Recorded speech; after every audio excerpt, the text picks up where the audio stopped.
सरिस्का, सरिस्का, नाट्यशाला जाकर अभिनेताओं से कहो नाटक प्रस्तुत करने के लिए तैयार रहें। तब तक मैं भी जाकर महाराज को सूचित करती हूँ कि सारी तैयारियां पूर्ण हो चुकी हैं।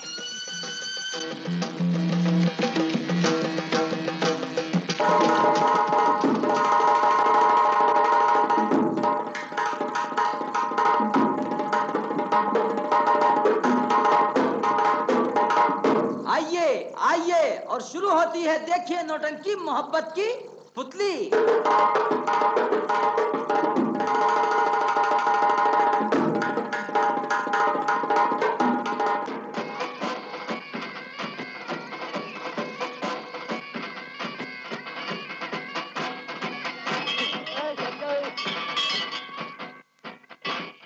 साहिबान, साहिबान, आज रात को 10 बजे मंगलदास पार्क में न्यू एडवर्ड थिएट्रिकल कंपनी अपना मशहूर ड्रामा बिलवा मंगल पेश करेगी, जिसमें हिंदुस्तान की मशहूर एक्टर मास्टर शंकर और मिस जरीना काम करते हैं। और याद रखिए साहबान, आज ये खेल आखिरी बार दिखलाया जा रहा है। टिकट सिर्फ 1 रुपया और 8 आने, सिर्फ 8 आने, सिर्फ 8 आने। आओ साहिबान।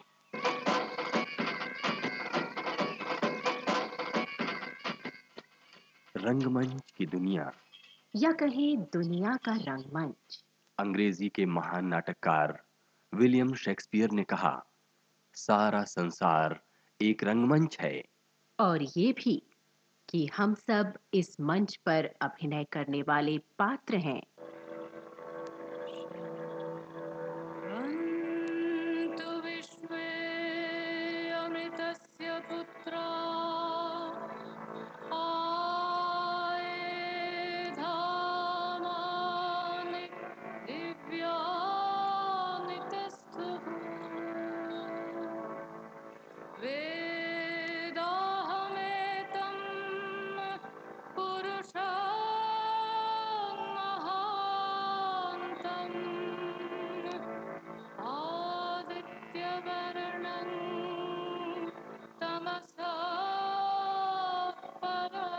दुनिया में रंगमंच कैसे आया, या रंगमंच पर दुनिया कैसी दिखाई जाती है, इस पर बहसें होती रही हैं और आगे भी होती रहेंगी।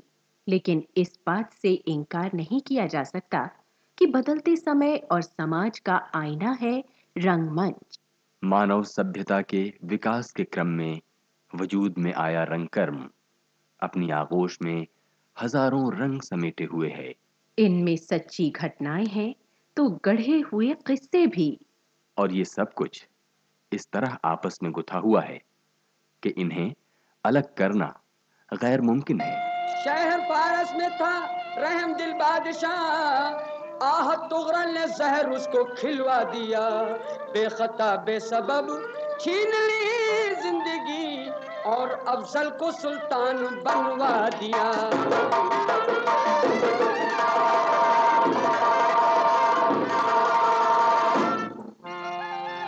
दिन है शादी के, कर ले तू शादी, काम इस तरह कैसे चलेगा।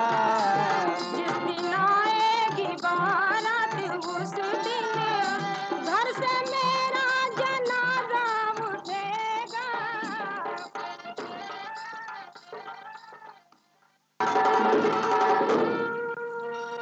उसकी सूरत में देखो गवारा नहीं, जानती हूँ मैं कितना वो मकार है, नाम उस बेहया का नहीं लीजिए, मुझको इनकार है, मुझको इनकार के रहने वाले इन्हें अपनी जिंदगी का हिस्सा मानते हैं। शायद इसकी वजह यह है कि जब हम अपनी रोजमर्रा की जिंदगी की नीरसता और कुरूपता से बचने के लिए ऊंची दुनिया की तरफ बढ़ते हैं, तो उस तक पहुंचना चाहे जितना भी मुश्किल हो, वो आदर्श हमें हमेशा कर्तव्य और सही जीवन की राह दिखाते हैं। सुखांत, दुखांत, हास्य, व्यंग, सामाजिक, ऐतिहासिक, कैसे भी खानों में बांटें, पूरब से लेकर पश्चिम तक नाटक का एक ही उद्देश्य है कि वो सकारात्मक मानवीय मूल्यों की वकालत करता है और इंसान की चरित्रगत कमियों से हमें आगाह करता है, जैसे शेक्सपियर रचित ओथेलो का नायक अपने तमाम खूबियों के बावजूद अपनी संदेहशील प्रवृत्ति के कारण पतन को प्राप्त होता है।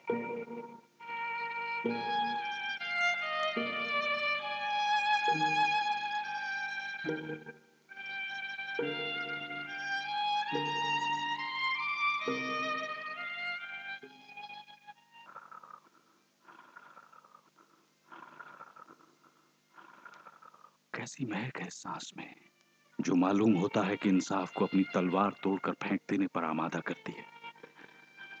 एक और, एक और जब मैं तुझे मार डालूंगा उसके बाद भी मैं तुझे प्यार करूंगा। मुझे रोने दो, लेकिन ये आंसू बेरहम है और गम आसमानी। इसकी चोट वहीं लगती है जहां मोहब्बत होती है। अरे, ये तो जाग गई। कौन है? ओथेलो? हाँ, डेस्डेमोना। मेरे आका, क्या आप आराम करेंगे? आज क्या तुम दुआ मांग कर लेटी हो डेस्डेमोना? जी हाँ, क्यों? अगर तुम्हें अपना कोई ऐसा जुर्म याद आए जिसे खुदा की रहमत ने अभी तक बख्शा नहीं है, तो फिर उसके लिए दुआ करो। मेरे आका, आपका क्या मतलब है? बस फौरन दुआ मांगो और ज्यादा देर न लगाओ। मैं उतनी देर टहलता हूँ, और जब तक तुम्हारी रूह तैयार ना हो, मैं तुम्हारी जान नहीं लूंगा। खुदा ना करे, मैं तुम्हारी रूह को फना नहीं करूंगा। आप मार डालने की बात कर रहे हैं? हाँ, कर रहा हूँ। तब तो खुदा मुझ पर रहम करे। आमीन, मेरी दिली तमन्ना यही है। अगर ऐसा है तो आप शायद मुझे ना मारे। फिर भी मुझे आपसे डर लग रहा है, क्योंकि जब आपकी आंखों की पुतलियां इस तरह घूमती हैं, तब आप मौलिक मालूम होते हैं। डर क्यों लग रहा है मुझे? मालूम नहीं, इसलिए कि मुजरिम होने का मुझे कोई एहसास नहीं। अपने गुनाहों के बारे में सोचो। वो तो वही मोहब्बतें हैं जो मैंने आपसे की हैं। हाँ, और उन्हीं के लिए तो तुम्हें अपनी जान से हाथ धोना पड़ रहा है। इस मोहब्बत के एवज में मौत, ये तो फितरत के खिलाफ है। हाय, आप अपना निचला होंठ इस बुरी तरह से क्यों चबा रहे हैं? आपके तो सारे बदन पे राशा तारी है, जैसे आप पर कातिलाना बुखार चढ़ा हो। कितनी बुरी अलामतें हैं। फिर भी मेरे दिल में रह रह के उम्मीद उठती है कि मैं इनका निशाना नहीं हूँ। बोलो मत, चुप हो जाओ। अच्छा, आखिर बात क्या है? वो रुमाल जो मुझे इतना पसंद था और जो मैंने तुमको दिया था, तुमने उसे कैसियो को दे दिया। हाँ, नहीं, मेरी जान की कसम, ऐसा नहीं है। उस आदमी को बुलवाइए और उससे पूछ लीजिए। मेरी जान, सोच लो। अब तो झूठी कस्में न खाओ, तुम बिस्तरे मर्ग पर हो। लेकिन लेकिन अभी तो मेरी मौत नहीं आई है। हाँ, थोड़ी देर में। इसीलिए सच्चे दिल से अपने गुनाहों का इकरार कर लो। तुम जितना भी कस्में खा खा कर हर बात से इनकार करो, मेरे दिल में जो बात बैठ गई है और जिसके बोझ और सदमे से मैं चूर चूर हूं, वो बात किसी भी तरह न भुलाई जा सकेगी और न मिटाई जा सकेगी। तुम्हें मरना ही होगा। फिर तो खुदा मुझ पर रहम करे। मैं भी कहता हूँ आमीन। और आप भी रहम कीजिए। मैंने मैंने अपनी जिंदगी भर में आपकी नाराजगी की कोई बात नहीं की, कैसियो से कभी मोहब्बत नहीं की, सिवाय उस तरह की मोहब्बत के जिसे आम इंसानों के साथ करने की खुदा ने इजाजत दी है। मैंने कभी उसे अपनी कोई निशानी नहीं दी। कसम खुदा की, मैंने अपनी आंखों से उसके हाथों में अपना रुमाल देखा। झूठी औरत, तूने मेरे दिल को पत्थर कर दिया है। मैं समझता था कि जो कुछ मैं करने वाला हूं वो इंसाफ के लिए कुर्बानी है, लेकिन तू मुझे ऐसा महसूस करा रही है जैसे मैं कत्ल कर रहा हूं। मैंने रुमाल देखा।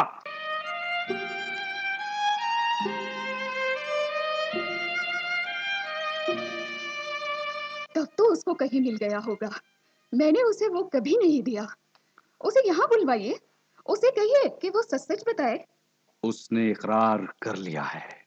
मेरे आका, आप क्या कह रहे हैं? यही कि तुम उसकी हो गई थी। कैसे?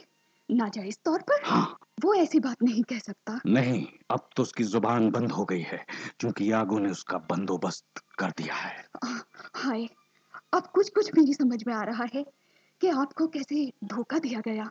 क्या वो मर चुका? अगर उसकी उतनी जानें भी होती जितने उसके सर के बाल हैं, तो भी मेरे इंतकाम का जज्बा उन सब के लिए काफी था। हाय, उसके साथ दगा हुई और मैं तो खत्म ही हो गई। बस बस फायशा कहेंगी, तू मेरे मुंह पर उसके लिए तस्वीर बहाती है। मेरे आका, मुझे जिला वतन कर दीजिए, मुझे मारिए मत। बस बस चुप हो जा। आप कल मेरी जान ले लीजिए, आज की रात मुझे जिंदा रहने दीजिए। नहीं नहीं डेस्टिमोना, अगर तुम जरा भी हिली। अच्छा अच्छा, आधे घंटे के लिए ही सही। अब तो जो होना है वो होगा, मोहलत बिल्कुल नहीं। मुझे मुझे एक दुआ तो कर लेने डेस्टिमोना, दीजिए। तुम्हारा वक्त खत्म हो चुका है। नहीं।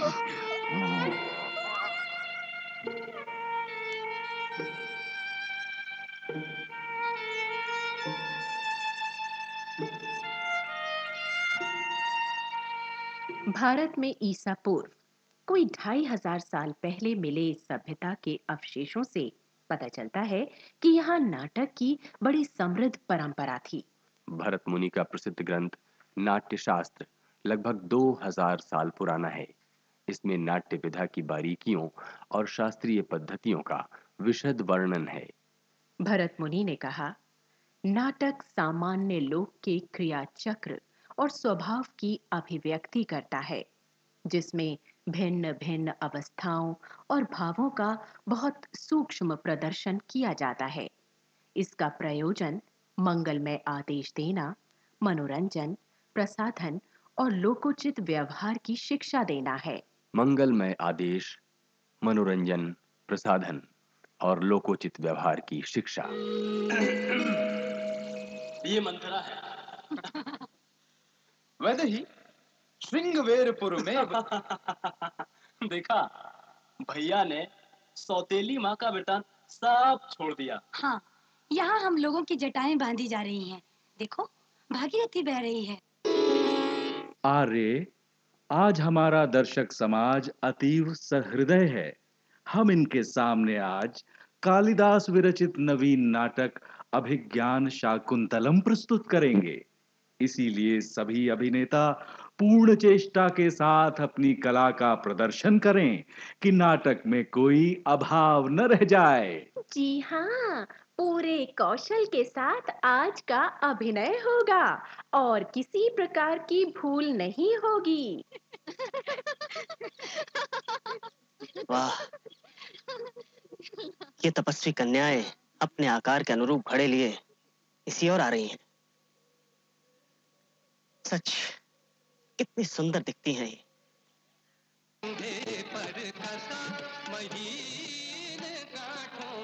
वाद्य संगीत और राग नाटक के अभिन्न अंग हैं।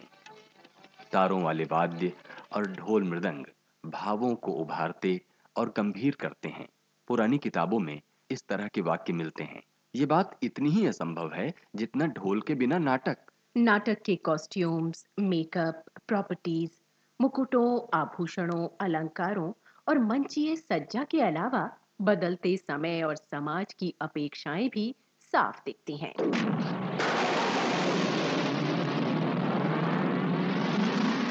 ये क्या किया? याद है क्या परिणाम तुम्हें इस ब्रह्मास्त्र का? यदि ये लक्ष्य सिद्ध हुआ हे नर पशु, तो आगे आने वाली सदियों तक पृथ्वी में रसमयी वनस्पति नहीं होगी। उत्तरा के गर्भ पर यूनानी त्रास्दी रचयिता मनुष्य को नियति के पाश में बंधा हुआ देखते हैं। त्रास्दी में आवेग की ज्वाला भभकती है और फुंकारती हुई होनी अभागे पात्रों को अंत में मृत्यु के गर्त में ले जा फेंकती है। यूरिपिडीज कृत त्रासदी ट्रोजन विमेन कुछ ऐसी ही बात कहती है।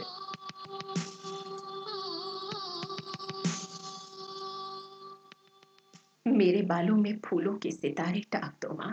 ना ना माँ, मेरे लिए अपने कीमती आंसू मत जाया करो। तुम्हारी बेटी तो एक शाह की बीवी बनने वाली है, उसे खुशी खुशी विदाई दो। माँ, माँ देखना तुम, एगामेम्नॉन की ये नई दुल्हन हेलन से भी ज्यादा तबाहकुन साबित होगी।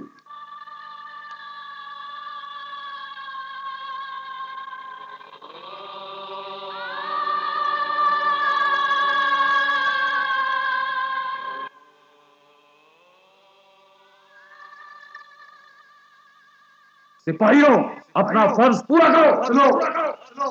रोना मत माँ, मैं अपने कत्ल किए गए मासूम भाइयों की कसम खाती हूँ, मैं एगामेमनॉन के खानदान को बर्बाद करके रख दूंगी। मैं फतेह के डंके बजाती हुई जल्द ही आप लोगों से आ मिलूंगी। अलविदा मेरी प्यारी माँ, अलविदा ट्रॉय की औरतों, अलविदा इस सरजमीन, अलविदा, अलविदा।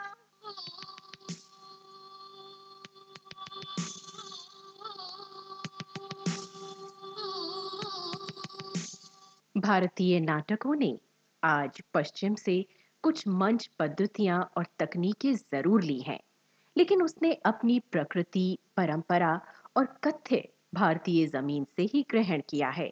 देश में इस समय हजारों नाटक संस्थाएं पनप रही हैं।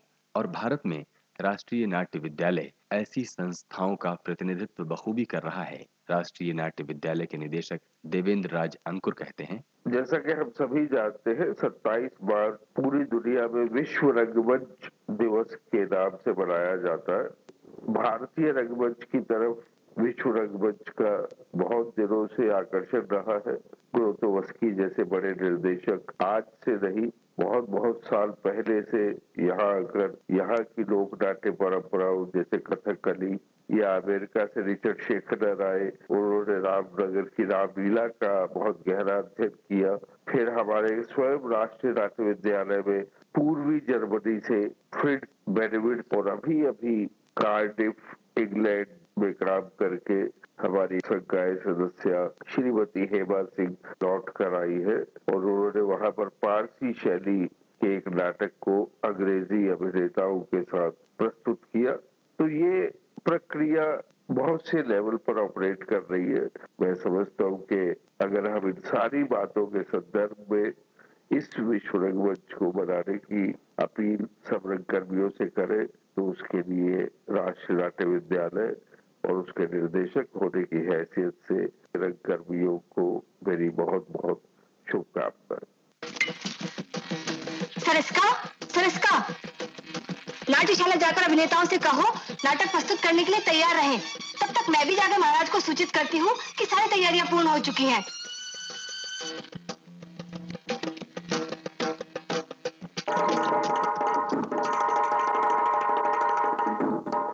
आइए आइए और शुरू होती है, देखिए नौटंकी मोहब्बत की। ये थी विश्व रंगमंच दिवस पर ऑल इंडिया रेडियो की हिंदी सेवा की विशेष प्रस्तुति। संयोजन मंजुलता तिवारी, शोध एवं आलेख इरफान, स्वर इरफान, सादिया रहमान, वीरेंद्र कौशिक, रिजवान अशरफ और मुनीश शर्मा। सहयोग वीरेंद्र कौशिक। विशेष आभार राष्ट्रीय नाट्य विद्यालय नई दिल्ली। प्रस्तुतकर्ता मुनीश शर्मा। और मिस्त्रीना काम करते हैं। और याद रखिए साहबान, आज ये खेत